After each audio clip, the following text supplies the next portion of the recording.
Hello everyone. Today I will discuss MySQL database connection in Python. Now let's start. Students, ये है हमारी Python application. Okay, ये क्या है? MySQL. अब आज मैं आपको ये टॉपिक इस तरह से कैसे करवा रही हूँ स्टूडेंट्स, क्योंकि मेरे पास कई बच्चों के मैसेज आए कि मैम हम ये नहीं समझ पा रहे कि पाइथन को हम MySQL के साथ कनेक्ट क्यों कर रहे हैं, हमें कनेक्टर की नीड्स क्यों पड़ी. ठीक है, अब देखिए स्टूडेंट्स, पाइथन क्या है? एक आपकी एप्लीकेशंस है. ठीक है, हम इसमें क्या करते हैं? पाइथन में आपकी एक हाई लेवल लैंग्वेज है. ओके, जिसके अंदर आप बहुत सारे प्रोग्राम्स लिखते हैं, राइट करते हैं, प्रोग्राम को समझते हैं. ठीक है, ये है आपका MySQL. क्या है? एक आपका डेटाबेस. क्या है? ये आपका डेटाबेस. अब ये एक अलग प्लेटफॉर्म है, ये आपका एक अलग प्लेटफॉर्म है. ओके, अब ये दोनों प्लेटफॉर्म को कनेक्ट करने के लिए मुझे नीड है MySQL कनेक्टर पाइथन.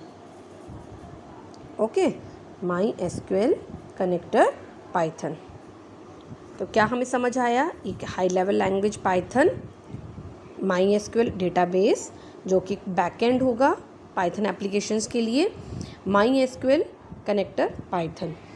तो ये स्टूडेंट, मैं आपको ये बताना चाहती हूँ कि वर्क कैसे करता है. आपको जो मैं आजकल आपको सारी क्वेरी सोल्व कर रही हूँ आपकी, कि कैसे वर्क करता है और किस तरह से हम इसकी कनेक्टिविटी करते हैं.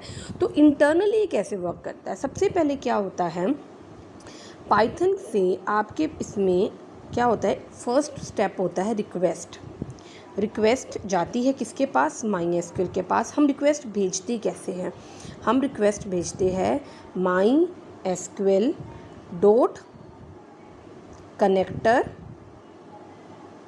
ओके, डॉट कनेक्ट से. ये हम ऑलरेडी कर चुके हैं. ठीक है, MySQL dot connector dot connect से. तो पहला स्टेप क्या है हमारा? पहला स्टेप है कि हम पाइथन की IDLE पे लिखते हैं MySQL dot connector dot connect. Means connector के साथ कनेक्टिविटी हो जाए. कनेक्टर किसकी कनेक्टिविटी करवाएगा? MySQL के साथ. ठीक है, तो अब क्या होता है, MySQL ये रिक्वेस्ट किसे भेजता है? MySQL का कनेक्टर ये रिक्वेस्ट किसे भेजता है? तो सेकंड स्टेप चलता है कनेक्शन रिक्वेस्ट का. कनेक्शन रिक्वेस्ट का. ओके, तो फर्स्ट स्टेप समझ आया, MySQL dot connector dot connect. Second हुआ कनेक्शन रिक्वेस्ट. ओके, अब क्या होता है, जैसे ही आप कनेक्शन की रिक्वेस्ट MySQL को भेजते हो, अगर आपका सही पासवर्ड डाला हुआ होता है, आपने रूट से डाला होता है, या यूज़र नेम आपने बिल्कुल सही एंटर किया होता है, तो क्या हो जाता है, आपका थर्ड स्टेप है कि वो MySQL जो है, MySQL कनेक्टर पाइथन के साथ क्या हो जाता है? कनेक्टेड. ओके, अब क्या होता है, कनेक्टेड होने के बाद अगर हमें कोई भी डेटा चाहिए, ठीक है, अगर हमें कोई भी डेटा, हमें कोई भी क्वेरी एग्जीक्यूट करानी है, तो मैं आपको अपनी प्रीवियस वीडियो में बता चुकी हूँ कि हमें कर्सर मेथड को हमें कॉल करना होता है. ठीक है, तो वो क्या करता है, फोर्थ स्टेप पे पाइथन की हेल्प से हम कनेक्शन डॉट कर्सर, ठीक है, इसे क्रिएट करते हैं हम. कर्सर के इंस्टांस को हम क्रिएट करते हैं. ठीक है, देन कर्सर के इंस्टांस को ही क्रिएट करने के बाद हम इस कर्सर पे, चाहे वो मेरी कोई भी इंसर्ट की क्वेरी हो या हमारी कोई भी क्वेरीज होती है, वो कर्सर डॉट एग्जीक्यूट होती है.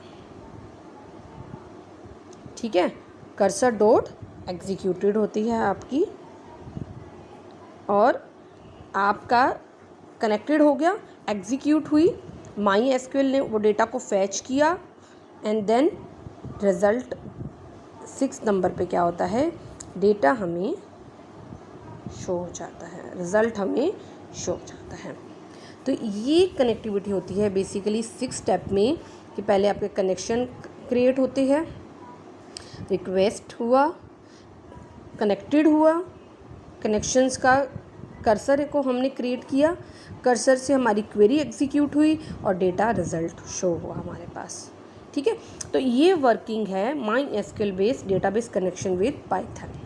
ओके, तो आप इसको समझिए, तो आगे मैं इससे रिलेटेड आपको क्वेरीज करवाऊंगी कि कैसे वर्क करती है। Okay bye, thank you.